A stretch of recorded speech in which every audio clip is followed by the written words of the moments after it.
අලුබදාදාට පසු සිකුරාදා මෙනෙහි කිරීම. චතාරික වන්දනාගමනේ තුන්වෙනි දවස වත ඉරා කරන සිත ඉරාගෙනට අරමු ලබන අරව් කරපු ස්වාමීන් වහන්සේ ඊයේ දවසේදී කතා කරා ඔබට තීරණයක් ගන්න. ගින්නද ජලයද ජීවිතේද මරණයද? වැයද ප්‍රමන්තිනි මේ තීරණයත් එක්ක ස්වාමීන් වහන්සේ අපිට මේ ප්‍රසාද ජනක කාලයට ඇතුල් වෙන්න ආරාධනා කරනවා. ඒතර මේ ප්‍රසාද ජනක කාලය තුල ඔබ දේවල් කරනවා. හැබැයි අද උන්වහන්සේ ඔබව නතර කරලා අහන්නේ බයි මේ දේවල් කරන්නේ. ඇයි ඔබ උපවාසයේ ඉන්නේ? ඇයි ඔබ යාඥා කරන්නේ? මේ තවත් ඇයි ඔබ දන් දෙන්නේ? මේ තවත් චතාරික පුරුදු විතරද මේවා? දවස් 40කට විතරක් කරලා හිත සතුටු කරගෙන සාමාන්‍ය ජීවිතයට යන ප්‍රෝඩාවක්ද? මගේ ආදර ප්‍රේමන්තේ එනිසා අද ස්වාමීන් වහන්සේ ඔබට චැලෙන්ජ් කරනවා, ඔබට අභියෝග කරනවා. ඒ වචන ඔබව කලත්තනවා. නැස් කියන ඔබගේ උපවාසය ඔබ හිතන දේ නෙමෙයි. මෙච්චර කල ඔබ කරපු දේ නෙමෙයි.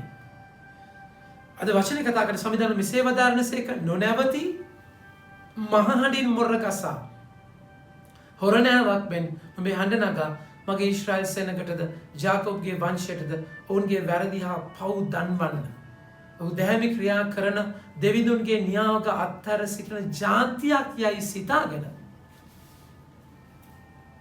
දෙවිඳුන්ගේ නියෝගයේ අත්තර සිටින ජාතියක් යයි සිතාගෙන තවසපතා මාසු වෙති. මාගේ මාර්ගයන් දැනගන්න ප්‍රසන්න වෙති.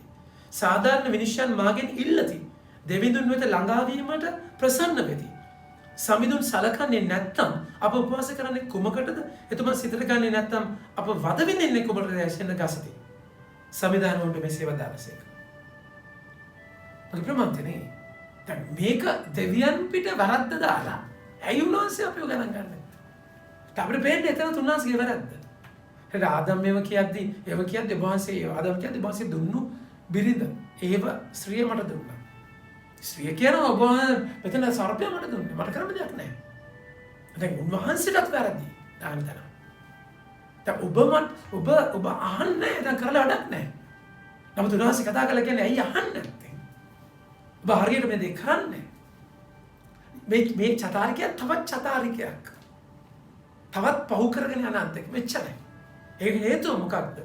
සමිඳුන් නුඹලා උපවාසයේ යෙදී සිටියේදී සමිදාන මෙසේ වදාරනසේක. නුඹලා උපවාසයේ යෙදී සිටියේදී නුඹලාගේම සැප පහසු සොයමින් නුඹලාගේ සේවකයන්ට හිරියර කරන්න ඕය.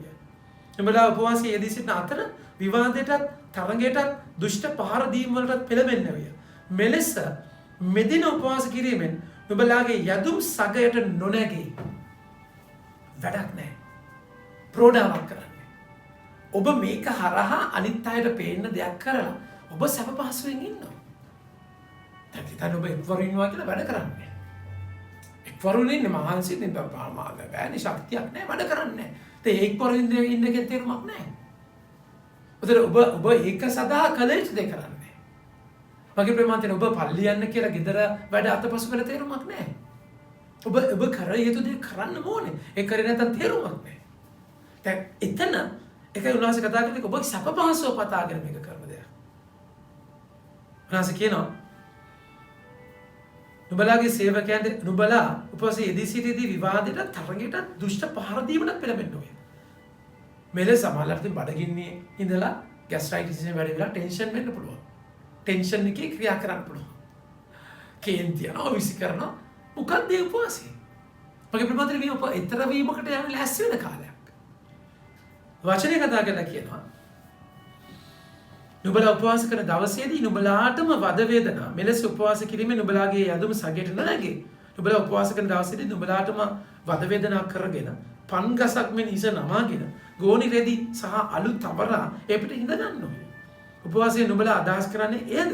එවැනි උපවාස දවසක් සමිඳුන්ට ප්‍රසන්නයි නුඹලා සිතන්න ඕනේ. ඒ ප්‍රමාණය බාහිරින් කරන දෙයක් අතුලාන්ත තේරුම නැති වෙලා.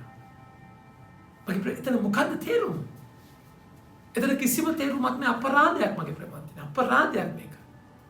ඒ ස්වාමීන් වහන්සේ පැහැදිලිවම කතා කරලා කියන්නේ මට ප්‍රේමානාප උපවාසය නම් මෙය වේ. ස්වාමීන් වහන්සේගේ හඬට අහිං කන් දෙන්නේ නැතුව උන්වහන්සේ ඔබගෙන් මගෙන් බලාපොරොත්තු වෙන්නේ මොකද්ද කියන එක දන්නේ නැතුව තවත් වත් පිළිවෙතක සම්ප්‍රදායක කරන්න වාලේ දේවල් ගොඩාක් කරලා 40 දවස් ඉවරයි කියලා චතාරිකේ පාස්කු ඉවර කරලා හරි සන්තෝෂෙන් යනවා. ඒ හිටපු මිනිහාමම තමයි චතාරිකේ ඉවර කරන්නේ. කිසි මෙතරවීමක් කිසිම පාස්කුවක් නැති තැන. තර මේ උපවාසය කරන එකේ තේරුම මොකද්ද? උනාස කතා කරලා කියනවා දුෂ්ටකමේ විලංගු මුදා හැර, අයුක්තිය බැඳුම් ලියා හැර, පීඩිතයන් නිදහස් කර හැර, සියලු වියගස් බිඳ දැමීමය.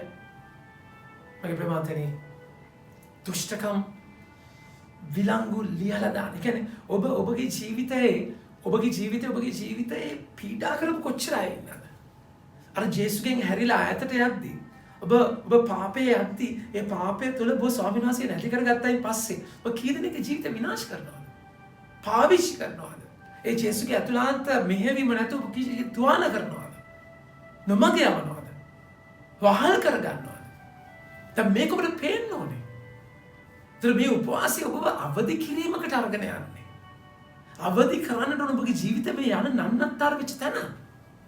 ඒතර ඔබ ආපසු හැරිලා වත ඉරාගෙන සිත ඉරාගෙන එන්න කියද්දී ඒ හැරිලා ගමනේ ඔබට හම්බ වෙනවා කී දෙනෙක් ඔබ තුවාල කරපු අය.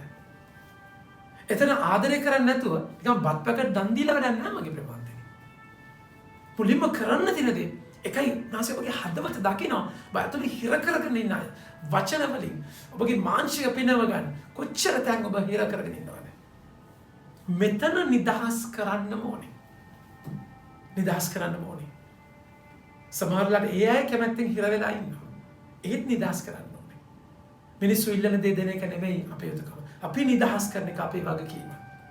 විලංගු මුදා හරිනවා, යදම් කඩනවා, වියකස් කඩන තැන. අයුක්තිය බැඳුම් ලියාර පීඩිතයන් නිදහස් කර ඇත. සියලු වියකස් බිඳ දැමීම. සාගින්නෙන් පෙළෙන අය සමග ආහාර බෙදා ගැනීමද? ගෙදර නැති අසරණයන් ඔබේ ගෙදරට කැඳවීමද? ඇඳුම් නැති අය දුටු විට ඇඳුම් සපයා දීමද? සැබෑ මිතුරන් මග නොහැර යුතුයකම් ඉටු කිරීමද නියම උපවාසය වේ. මගේ ප්‍රමාණ තිරුණාසේ කියන්නේ ඒකයි. මම කුසගින විදිය, මම පිපාස විදිය, මම හිරගත විදිය, මම නිර්වස්ත්‍ර විදිය, මම තනි වෙලා හිටියා. මට ආදරය කරා. ඒ කියන්නේ ජේසු ඔබට හමු වෙන්න යන්නේ මේ පීඩිත තුවාල වෙච්ච අසරණ වෙච්ච බෙලහීන වෙච්ච තැනත් එක්ක සහෝදරයා සහෝදරිය තුළ. මගේ ප්‍රමාණතනේ ඒ දවසේදී උනාසේ කතා කළා කියනවා. සැබෑ මිතුරන් සමග අත් නොහැර යුතුයකම් ඉටු කිරීමද? එලි අන්තිම නියම උපවාසය වේ. එවිට අරුණෝදය මෙන් මගේ එළිය උදාවි ඉක්මනින් නුඹලාට සුවසිත ගෙන දේවි. එතකොට ඔබ ඒ දේ කරද්දී උන්න ස්වාමීන් වහන්සේ ඔබගේ ජීවිතයට එන්නට යනවා. අරුණෝදය වගේ. ඒ උදෑසන හිරුවෙලිය කොච්චර ගුණදායකද? ඔබ සුව කරන්නේ එතන.